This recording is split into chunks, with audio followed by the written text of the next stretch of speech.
5 seconds to go.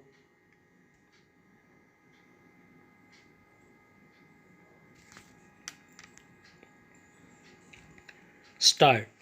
These provisions have been dealt with in several decisions of this court, including in decisions of constitution benches. In the course of its judgment, the High Court has elaborately dealt with several of these judgments. In Chandra Mohan versus State of Uttar Pradesh, a constitution bench of this court, speaking through Chief Justice K. Subba Rao, held that the constitutional mandate under Article 233 is that the exercise of the power of appointment by the governor is conditioned by consultation with the High Court. The object of consultation is that the High Court is expected to know better than the governor the suitability of a person belonging either to the judicial service or to the bar for appointment as a district judge. The court held that the mandate would stand disobeyed if the governor either did not consult the High Court at all or if it were to consult the High Court or any other person in a manner not contemplated. The court held that in case the governor consults an authority other than the High Court, it would amount to indirect infringement of the mandate of the Constitution.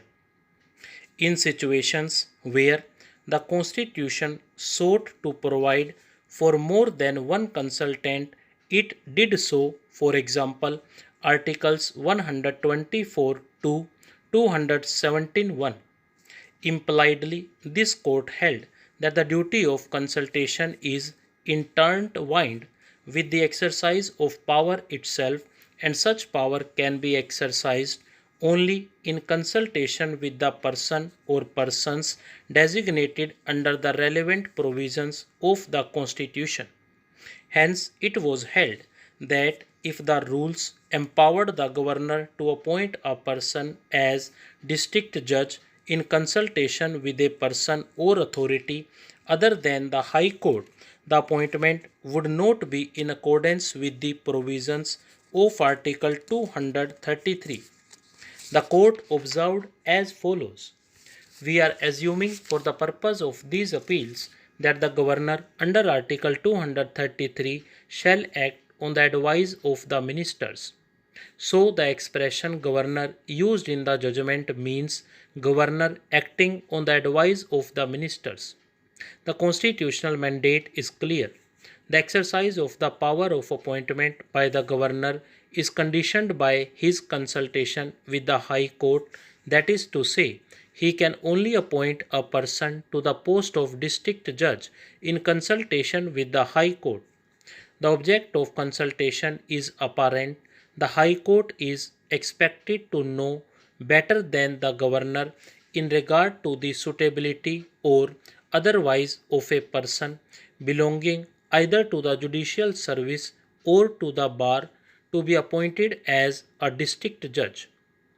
Therefore, a duty is enjoined on the governor to make the appointment in consultation with a body which is the appropriate authority to give advice to him. This mandate can be disobeyed by the governor in two ways, namely, by not consulting the High Court at all and by consulting the High Court and also other persons. In one case, he directly infringes the mandate of the Constitution, and in the other, he indirectly does so, for his mind may be influenced by other persons not entitled to advise him. Stop.